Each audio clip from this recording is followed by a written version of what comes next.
by Music Masti Studio, Sarwan.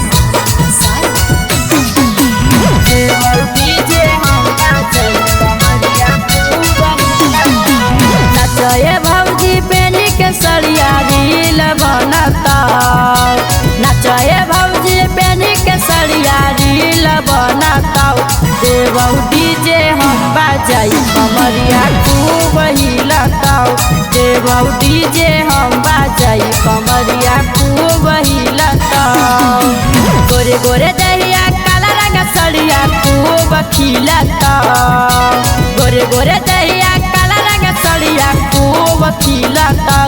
देवौ DJ हम बजाई कमरिया खूब हिलता, देवौ डीजे हम बजाई कमरिया खूब हिलता। देवौ डीजे हम बजाई कमरिया खूब हिलता।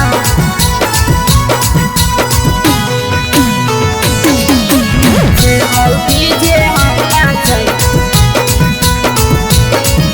कमरिया खूब हिलता।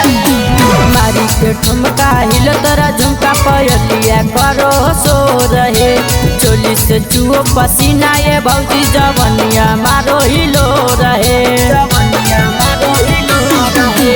मारी के ठुमका हिल तोरा झुमका पयलिया करो सो रहे, चोली से चुओ पसीना ये भौजी जवनिया मारो हिलो रहे।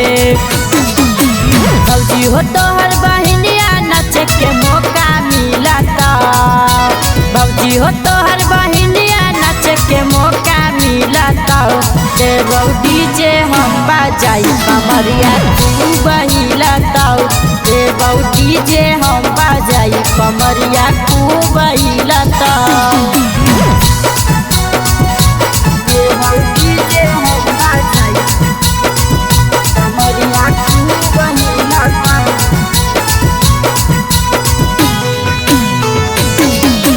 देवौ डीजे हम बजाई कमरिया खूब हिलता। पतली कमरिया सितारा लगल सड़िया चमचम चमको बेजोड़ है, लम्बे लम्बे केसिया फूल बड़ा मसिया भौजी बहिनिया बेजोड़ है,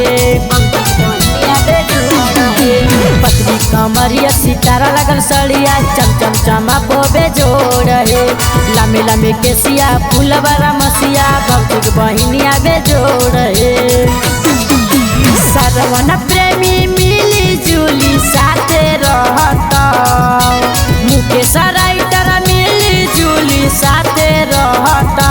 देवौ डीजे हम बजाई कमरिया खूब हिलता, देवौ डीजे हम बजाई कमरिया खूब हिलता।